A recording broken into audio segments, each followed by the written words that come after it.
We continue our work at Ukraine Crisis Media Center. Now the floor is given to Colonel Dmytro Hutsulyak, Ministry of Defense of Ukraine spokesperson on ATO-related issues. Good afternoon, everyone.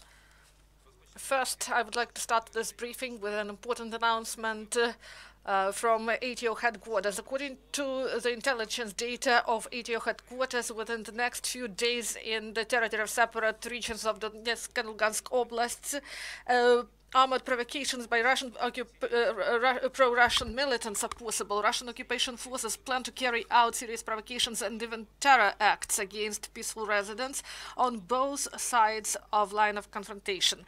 And important facilities of infrastructure, such as electricity supply lines and water and gas pipelines, may go under militants' fire, and possible provocations are connected with intensification of training of the militants and the arrival of one more humanitarian convoy from Russia to occupied territories. Yesterday, during the last 24 hours in the ATO zone, only one precision shelling of the positions of Ukrainian forces was recorded.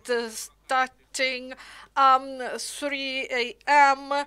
for 45 minutes, violating ceasefire, the enemy delivered precision fire with the use of grenade launchers of different systems and other types of small arms at the direction of our positions near Kamienka. I would like to note that Ukrainian servicemen adequately suppressed occupants using small arms. Yesterday in the anti-terror operations zone, in the course of enemy shelling, no Ukrainian serviceman was killed or wounded.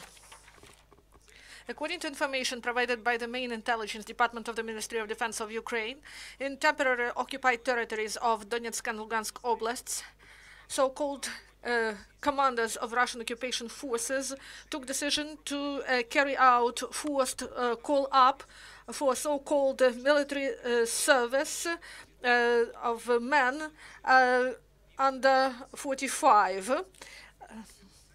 This is done in order to build up these units, or in fact militant formations.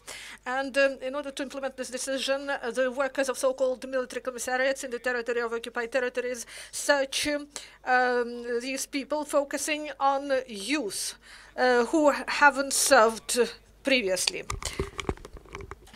On the 29th of January, administration of the President of Ukraine informed on its official website that the President of Ukraine, Petro Poroshenko, approved plan of conducting of multinational military exercises with the participation of the units of the armed forces of Ukraine in the territory of Ukraine, and their participation in multinational exercise outside Ukraine for 2018, and about admitting units of the armed forces of other countries to the territory of Ukraine in 2018 for participation in multinational exercises.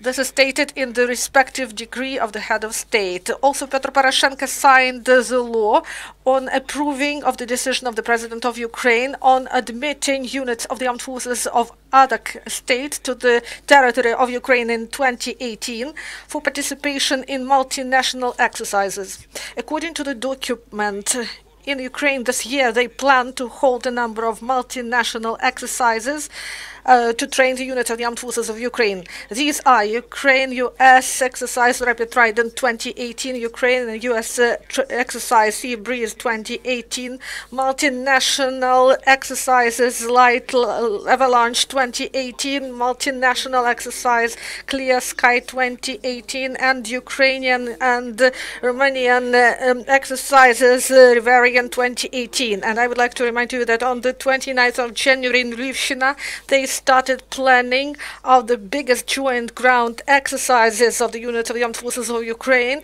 and army units of foreign states Rapid Trident 2018. During the week, the participants of the conference, Ukrainian and foreign servicemen, will work on the development of joint documents that regulate the carrying out of each stage of the future exercise. And in order to inform our defenders, ATO participants, I would like to say that the Cabinet of Ministers of Ukraine, during the meeting on the 17th of January, reviewed and tailored strategy of state concerning allocation of land plots for ATO participants.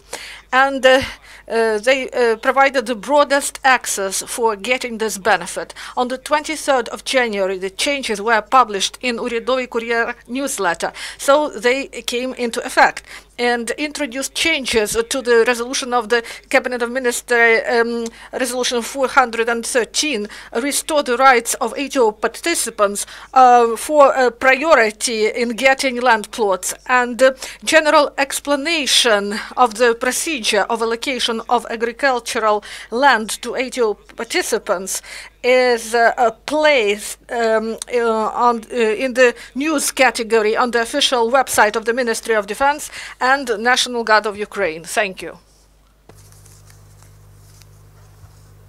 Дякую.